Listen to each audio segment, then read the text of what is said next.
안녕하세요. 신혜변호TV 신은수 변호사입니다. 설날 잘 보내셨나요? 지금 시대가 좋아져서 부모님들이 일을 시키지 않는다고 하고 또 친동도 자유롭게 갈 수 있고 해서 좋다고는 하지만 아무래도 명절은 부담스럽죠.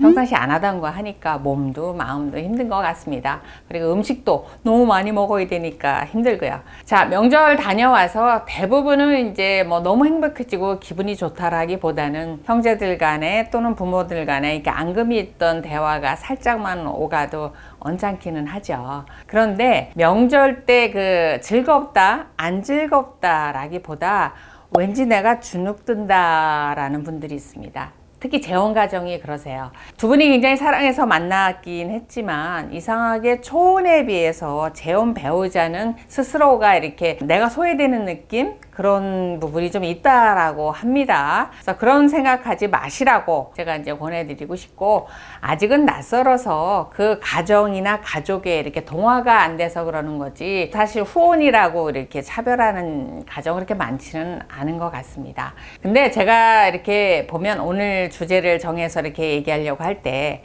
절대로 재혼하지 말아야 되는 상대에 대해서 한번 정리가 필요하겠다라는 생각이 듭니다. 물론 이제 제가 이렇게 소송을 통해서 많은 상담을 하면서 제 개인적인 의견이기는 합니다. 그럼 이런 개인적인 결론을 왜 내리는가? 이런 공통적인 그 성향을 가진 사람들하고는 그 재혼이 다시 깨지더라. 그리고 그분들이 와서 상담할 때 같은 사유를 반복해서 못 살겠다, 힘들다라고 말씀하시는 사유들이 있어요. 근데 의외로 많지 않습니다. 그래서 대부분 비슷한 사유로 다시 혼인이 깨지고 있다는 거예요. 그렇다고 하면 정말 재혼을 하지 말아야 되는 사람을 이렇게 추려낼 수 있지 않겠습니까? 그래서 제 개인적인 경험을 한번 추려보겠습니다. 첫 번째, 너무 뜨거운 분이에요.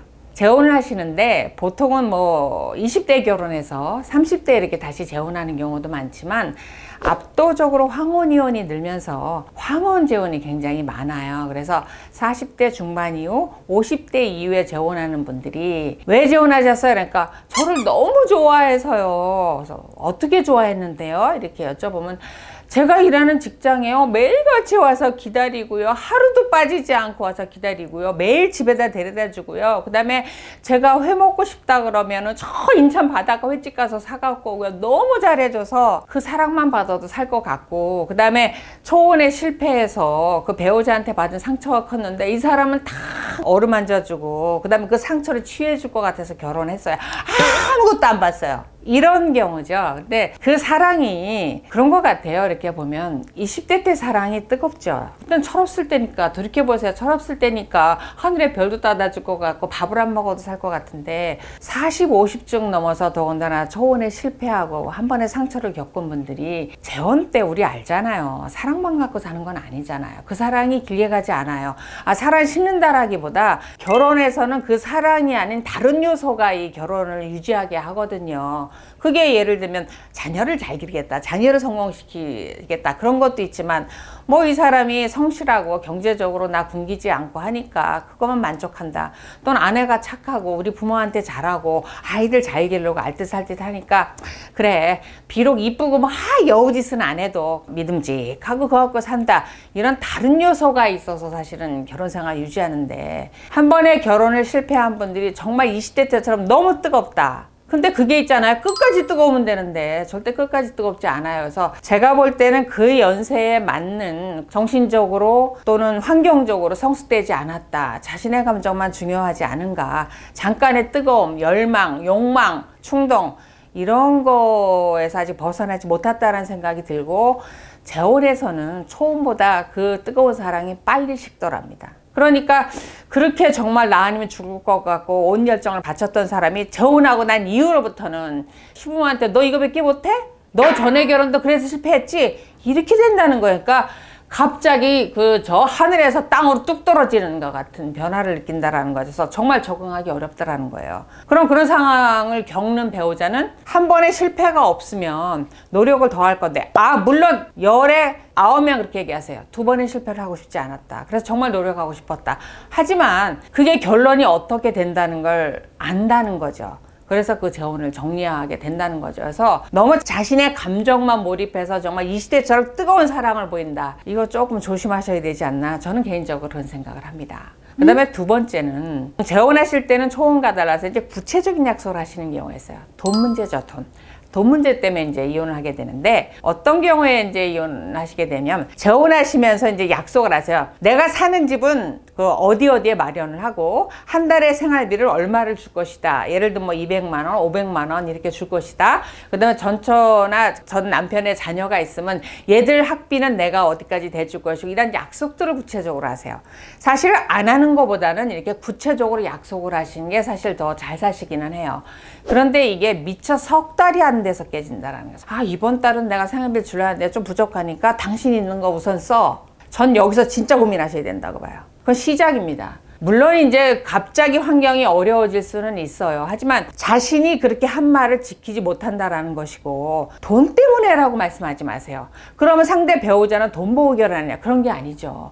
한 달에 200만 원, 300만 원 생활비를 준다고 하면 그거에 맞춰서 계획이라는 게 생깁니다. 아, 여기서 부식비는 얼마 하고 관리비는 어떻게 내고, 그 다음에 각자 보험 내고, 그 다음에 휴대전화 요금 내고, 이런 계획이라는 걸 갖고 결혼을 했는데 이게 무너진다라고 하면 그 사랑을 가지고 얼마나 버티실지 모르겠지만 이 계획이 무너지면 애정도 남아있지 않다라는 거죠. 그 다음에 석 달도 못 가서 지키지 못할 약속을 하는 사람 신뢰하기 절대적으로 어렵습니다. 그래서 양쪽이 다 이해를 하셔야 되는 게, 20대 때 30대 때 뜨거운 열정으로 만나서 정말 그 고생해서 서로 라면도 반 개씩 나눠 먹으면서 살던 이런 거하고는 다르죠, 재혼은. 왜냐하면 그 조건 때문에 결혼했다가 아니라 초혼에 대한 실패 때문에 어느 정도 안정적으로 시작하고 싶었던 그 꿈이 깨지는 겁니다. 그래서 초혼처럼 못 버팁니다. 그걸 못 버틴다고 순수하지 않다, 이렇게 말씀하시면 안 됩니다. 그래서 만약에 재혼을 전제로 해서 사소한 거라도 약속한 게 지켜지지 않는다, 특히 재혼 전에,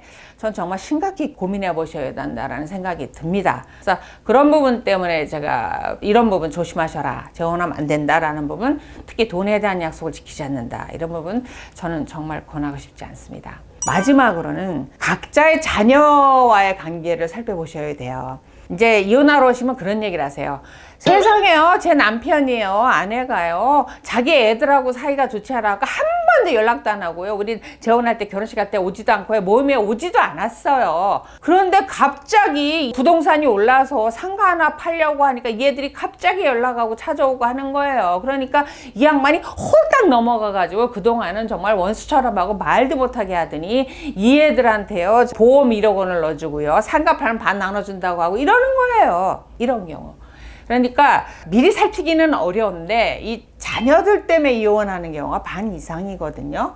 그렇다라고 하면 재혼할 때 얘네들 막내도 안 할 거고 얘네들 신경 쓰지 마, 이거 좀 주의하셔야 돼요. 차라리 내 재산이 얼만데 내가 다 쓰고 죽을 수는 없고 자녀들한테 얼마 배려하고 당신 자녀한테도 얼마 배려하고 우린 이것만 갖고 삽시다. 이게 더 신뢰를 가질 수 있다라는 거죠. 그래서 이상하게 재혼하신 부부들께서는, 아니요, 재혼 아니고 초혼 부부들도 그래요. 제가 보기에 한 65세가 지나시면 회귀 본능처럼 재산을 잡고 내 핏줄이 통한 자녀들한테 주시려고 하세요. 근데 초혼 같은 경우는 그래요. 어차피 내가 가지나 아내가 가지나 영감이 가지나 죽으면 다 우리 애들이 갈 거니까. 그러니까 이런 부분에 갈등이 심하지 않으신데, 재혼 부부 같은 경우는 심각한 문제예요. 내 배우자의 재산에 대해서 내 자녀는 상속권이 없기 때문에 65세 이상이 지나면서 세상에 우리가 살고 있는 집까지 다 자기 자녀한테 준다. 이거는 내 노후의 생계 문제고, 이런 문제 때문에 선택할 수 있는 건 이혼밖에 선택할 수가 없어요. 이혼의 소송을 제기해서 재산 분할로 얼마라도 가져와야 내가 재혼하는 부분에 대해서 자녀들이 사실 뭐 적극적으로 이렇게 칭찬하겠습니까? 권하겠습니까? 솔직히 말하면 우리 엄마 그냥 우아하시게 혼자 살다 돌아가셨으면 아버지 그냥 우리가 잘할 테니까 재혼 안 하고 사셨으면 하는 게 자녀들 마음이잖아요. 근데 그걸 무릅쓰고도 내가 재혼을 했는데 세상에 돈 한 푼 없이 쫓겨나와가지고 자녀한테 간다고 하면 나도 창피하고 민망하고 자녀들도 언짢잖아요. 그러니까 그 얼마라도 내가 살 방이라도 챙겨갖고 나와야 되니까 선택할 수 있는 건 이혼밖에 없더라는 거예요. 그러다 보니까 제가 먼저 영상에 재혼은 반드시 깨진다라고 하는 게 이 세 가지 요소로 결국은 언제일지 모르지만 재혼이 대부분 깨지고 있다라는 거죠. 그러니까 재혼할 때 자녀들 신경 쓰지 말라고 당신만이 최고야 이거보다는 내 재산이 얼마인데 자녀들은 얼마 하고 당신하고 난 이렇게 살고 이런 계획을 차라리 밝혀주시는 분을 신뢰해 주시라는 겁니다. 그래서 자녀들하고 사이가 안 좋은 배우자일수록 이상하게 그걸 보상하듯이 60, 70 넘어서는 모든 재산을 자녀한테 주더라. 이런 부분 주의해 주시기 바랍니다. 초혼도 마찬가지지만 재혼도 그 사랑 영원히 가지 않습니다. 그래서 제가 볼 땐 참 재혼이 힘듭니다. 참 힘들어서 이렇게 보면은 이제 남녀분들이 이렇게 나이 차이가 많으신 경우가 많아요. 남자분들이 이제 보통은 이제 젊은 여성분들을 재혼 상대자로 이제 선택하시는 경우가 많은데 그러다 보니까 뭐 가는데 순서 없다고 하지만 상대적으로 나이 차이가 15살, 20살 이렇게 나니까 남편분이 먼저 사망하실 가능성이 많지 않습니까? 그러고 나면은 그 남겨진 나이가 젊은 아내분은 결국 전처 자녀들로부터 버림받고 굉장히 궁핍한 상태로 빠지게 된다는 거예요. 그런 불안감을 50 넘어 60 넘어 점점 느끼면서 나의 대책을 세울 수밖에 없는 부분. 그래서 결국 이혼을 선택한다.